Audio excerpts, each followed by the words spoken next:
अस्सलामुअलैकुम। मैं हूं फैसल तारड़। आज 10 मुहर्रमुल हराम का दिन है। कप्तान ने साफबंदी शुरू कर दी है। हथियार डालने वालों को निशाने इबरत बनाने का फैसला कर लिया है। दूसरी तरफ एस्टैब्लिशमेंट और नून लीग के दरमियान भी रस्साकशी शुरू हो चुकी है और साथ ही पीपल्स पार्टी ने भी मगरमच्छ के आंसू बहाना शुरू कर दिए हैं। मामलात किस तरफ जा रहे हैं इस पर इस वीडियो के अंदर हम बात करेंगे। और ख्वाजा आसिफ जो इंकिशाफात पर इंकिशाफात कर रहे हैं, कभी कहते हैं कि हमें 2019 के अप्रैल में ऑफर हुई, मार्च 2021 में ऑफर हुई। अब ख्वाजा आसिफ कहते हैं कि मैं कैद में था तो मुझे वजीर आजम बनाने की मालिकों की जानब से, एस्टैब्लिशमेंट की जानब से ऑफर हुई। वो जो कहते हैं ना कि हम न्यूट्रल हैं, ए पोलिटिकल हैं, उन्होंने ख्वाजा आसिफ को वजीर आजम बनने की ऑफर की। वजीर दिफा की जानब से फौज के मुतल्लिक इंकिशाफात करना, फौज के मुतल्लिक इस तरह के इंकिशाफात और गुफ्तगू करना, इस वक्त ये एक वाजिया दलील है कि एक रिफ्ट निगरान हुकूमत को लेकर, निगरान सेटअप को लेकर जो इस वक्त एस्टैब्लिशमेंट और नून लीग के दरमियान पाई जा रही है कि एस्टैब्लिशमेंट अपना बंदा लाना चाहती है, ये अपना बंदा लाना चाहते हैं, तो इस वक्त ये प्रेशराइज करके अपना जो है वो मुतालबात मनवाना चाहते हैं कि हम आपके सारे राज खोल कर रख देंगे। लिहाजा इन राजों को लेकर GHQ के अंदर मंसूर अली खान के मुताबिक, एंकर मंसूर अली खान के मुताबिक GHQ के अंदर हलचल मची हुई है कि ये क्या कर रहे हैं। ये तो सारे ही राज खोल खोल के बता रहे हैं, हमने तो बड़ी मेहनत की थी, बड़ी प्रेस कॉन्फ्रेंसें की थी न्यूट्रल बनने के लिए, ए पोलिटिकल बनने के लिए, गैर सियासी बनने के लिए, लेकिन ये तो सारे ही पर्दे चाक कर रहे हैं। तो ये सिचुएशन है जी। 10 मुहर्रम का दिन है जिस वक्त मैं आपके सामने हाजिर हूं। हुसैन शहीद हो चुके हैं। 6 माह का प्यासा असगर भी शहीद हो चुका है। 32 साल का कड़ियल जवान भाई अब्बास भी शहीद हो चुका है। लेकिन फलसफा बाकी है। लेकिन एक जो लेसन है पूरी इंसानियत के लिए, सिर्फ मुसलमानों के लिए नहीं, इंसानियत के लिए, तो कुर्बानी। जब बात कुर्बानी की आ जाए ना, हक और सच में चूज करना हो, जब चूज करना हो सही और गलत को, तो फिर आपके पीछे कोई भी ना खड़ा हो। आपने अपने 6 माह के बच्चे को भी लेकर चले जाना है और जुल्म का मुकाबला करना है और यह पैगाम देना है कि 6 माह का बच्चा भी ज़िबा करवा सकता हूं, 32 साल का भाई, बेटा 18 साल का, भांजे, सब कुछ, हबीब इब्ने मज़ाहिर 100 साल का ज़िबा करवा सकता हूं।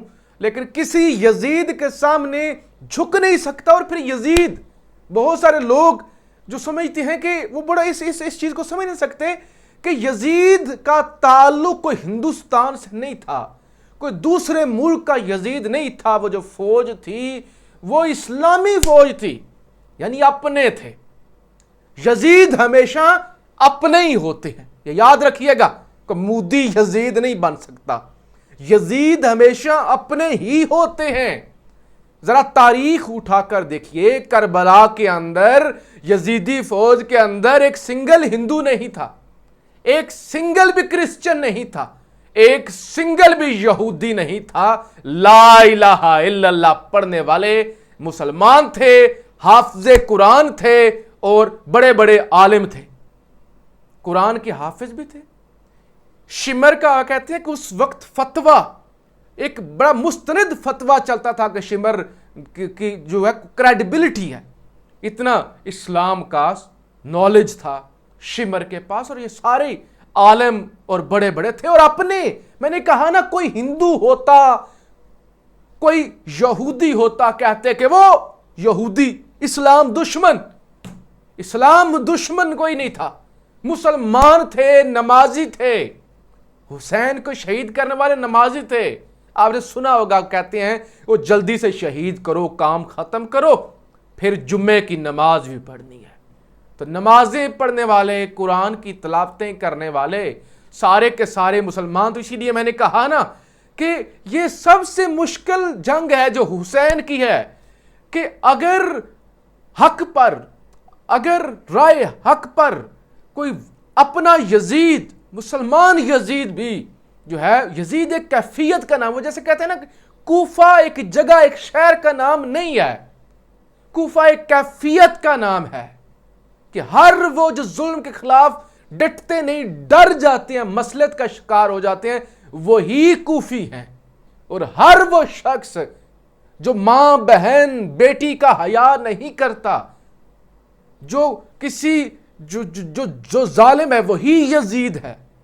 तो लिहाजा ये फलसफा हुसैन हमारे दरमियान छोड़कर गए हैं। इस फलसफे पर चलना आसान काम नहीं है। वो क्या शेर है कि रूह से तो कहते हो कि लब्बैक हुसैना, फिर जब रूह से कहते हो कि लब्बैक हुसैना, तो फिर दिल से यजीदों का डर क्यों नहीं जाता? कि फिर यजीदों से डर कैसा? जब हुसैन को मानते हो, हुसैन का नाम लेते हो, तो फिर यजीदों का डर कैसा? हुसैनी हो तो लिहाजा हुसैनी कहलवाना और हुसैनी खुद को साबित करना, यह बहुत बड़ी बात है।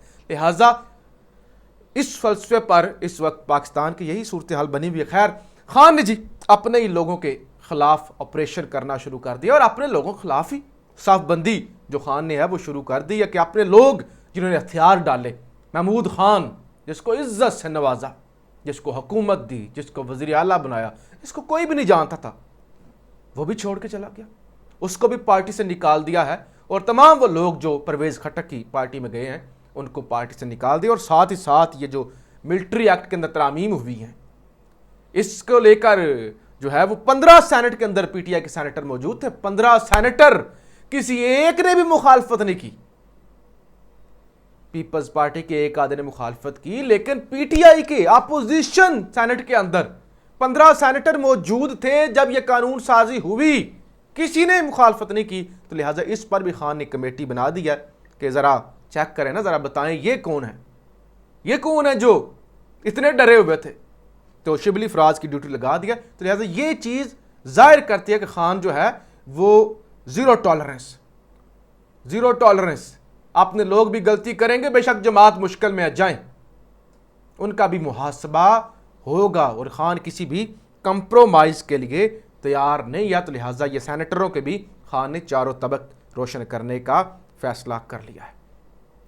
अच्छा, नून लीग मुसलसल इंकशाफात कर रही है और ख़ासतौर पे इस वक्त बड़ा एक खिचड़ी पक रही है। देखें, ये जो इलेक्शन कमीशन को इख्तियारात दिए, इलेक्शन के फिर निगरानों को इख्तियारात बढ़ा देना, पीपल्स पार्टी इन सारे मामलात में साथ है ना, इत्तेहादी है, लेकिन अब वो कहते हैं कि निगरान हुकूमत को मुंतखब हुकूमत वाली इख्तियारात पर एतराज़ है।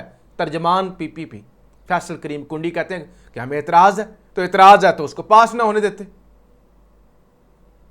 ये मगरमच्छ के आंसू। और साथ ही जनाब ये ख्वाजा आसफ के सारे इंकशाफात कि वो हमें इतनी ऑफर हुई, हमें एस्टैब्लिशमेंट वालों ने ये ऑफर की, हमें तब ऑफर हुई, पंजाब ले लें, दिसंबर के अंदर आके मरकज़ ले लीजिएगा। तो GHQ के अंदर तो हलचल मची हुई है।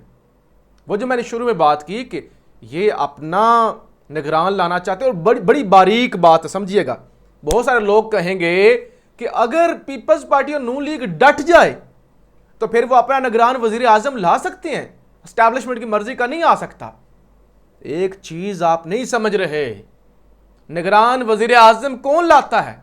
वजीर आजम plus opposition leader. Opposition leader भी नाम देता है, वजीर आजम भी नाम देता है। अपोजिशन लीडर कौन है? राजा रियाज। नाम अगर राजा रियाज ने दे दिया, और राजा रियाज के पीछे कौन है? आप कहेंगे नून लीग। सवाल ही पैदा नहीं होता। और राजा रियाज तो कोई भी उसको इधर से कान से पकड़ सकता है, तो लिहाजा नाम तो राजा रियाज। और अगर उस पर इतफाक नहीं होता, राजा रियाज का भी नाम आता है, और उसके बाद जो है वो नून लीग या वजीर आजम, इन PDM की जानब से नाम आते हैं, और इतफाक नहीं हो पाता मुकर्रर वक्त में, फिर डिसाइड कौन करेगा? फिर डिसाइड करेगा इलेक्शन कमीशन, जैसे मोहसिन नकवी का हुआ था। इलेक्शन कमीशन किसके इख्तियारात में है? मुंशी गिरी किसके करते हैं? एस्टैब्लिशमेंट की। तो लिहाजा चांसेस यही हैं कि राजा रियाज अभी गेम के अंदर है, वजीर आजम वही आएगा जो एस्टैब्लिशमेंट चाहेगी। इसी मामले को लेकर फिर वो सारी लड़ाई है। इस वक्त जो ख्वाजा आसिफ मैदान में आए हुए और कहते हैं कि एक्सटेंशन वाला मामला, और मुझे भी वो कहते हैं, मैं जेल में था, मेरे पास पैगाम आया मेरे पास कि हम आपको वजीर आजम बनाना चाहते हैं, या दूसरा ऑप्शन हमारे पास शाहिद अब्बासी का है, शाहिद खकान अब्बासी का। तो मैंने कहा शाहिद खकान अब्बासी को बना दें, मैं उम्मीदवार नहीं होती। ये सारे इंकिशाफात जनाब खुलकर सामने आ रहे हैं। और फिर जो है वो इलेक्शन भी होता हुआ अभी तक तो कोई चांस नहीं है। वो राजा रियाज ने दे दिया ना बयान कि नवंबर जो है वो 2023 में इलेक्शन ना हुए तो फिर भूल जाएं, अगले 2 साल इलेक्शन नहीं होते। बहरहाल जी, इस वक्त एक इक़्तिदार की रस्साकशी है, मामलात चल रहे हैं, खान भी खड़ा हुआ है, एग्रेसिव है और अपना मुहासबा भी कर रहा है, अपनी जमात का मुहासबा भी कर रहा है, साफ बंदी भी कर रहा है। लेकिन ये दिन, ये मुक़द्दस तरीन दिन इस्लाम के अंदर 10 मुहर्रम का दिन, इमाम हुसैन की इतनी अजीम कुर्बानी, इस फ़लसफ़े पर सुन्नी शिया होकर नहीं, मुसलमान होकर भी नहीं, सिर्फ इंसान होकर। हुसैन का ताल्लुक सिर्फ मुसलमानों से नहीं है, हुसैन का ताल्लुक इंसानियत से है। तो किसी भी आपका तबका फ़िक्र से ताल्लुक है, इस फ़लसफ़े पर अगर आपने ज़िंदगी में अमल कर लिया, इस फ़लसफ़े के पास से भी गुजर गए, थोड़ा सा भी इसको स्टडी कर लिया, इस पर अमल करने की कोशिश भी की, तो फिर आपको पता चलेगा कि हुसैन की कुर्बानी कितनी बड़ी थी और राय हक पर खड़ा होने की कीमत कितनी बड़ी अदा करनी पड़ती है। लेकिन यजीद पे लानत, यजीद आज भी मुर्दाबाद है, कोई नाम भी बच्चों का यजीद नहीं रखता, हुसैन आज भी जिंदाबाद है। तो इस फ़लसफ़े पर अमल ज़रूर कीजिएगा, इस फ़लसफ़े को समझिएगा ज़रूर, इसको सुन्नी शिया की जंग मत बनाइएगा। पाकिस्तान।